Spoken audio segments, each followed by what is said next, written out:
Today I'm working on a Chevy Equinox quarter panel. And I wanted to do a quick video just to let you guys know a little bit about access to dents.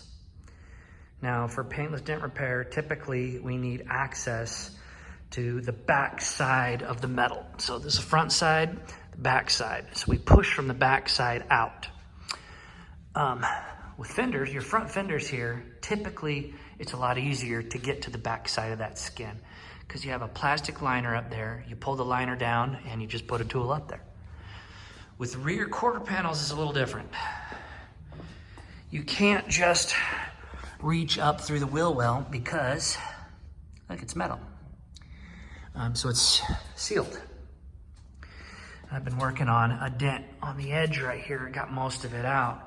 But how I've been getting access to the back side of that skin is through the electrical port right here. And that electrical port feeds the tail light, and I just pull the tail light, pop this little guy out, and there's a big hole there. Now, this is not the case with every quarter panel. Lots of makes and models just don't have that nice access there. But thankfully for this one, we do. Today I'm using a buddy tool, a long buddy tool from Alligator Tools.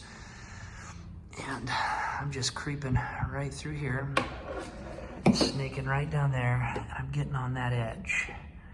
It's hard to see now because I pushed most of it already.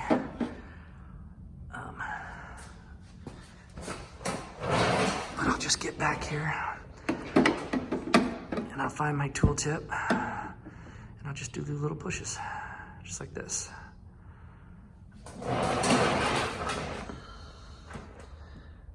There's a little bit of a low weight over there, but I'm working on this area, right there. So quarter panels can be tricky, but there's a few tricks to get to the back side of them. The electrical port is the biggest help for PDR guys getting access to those dents.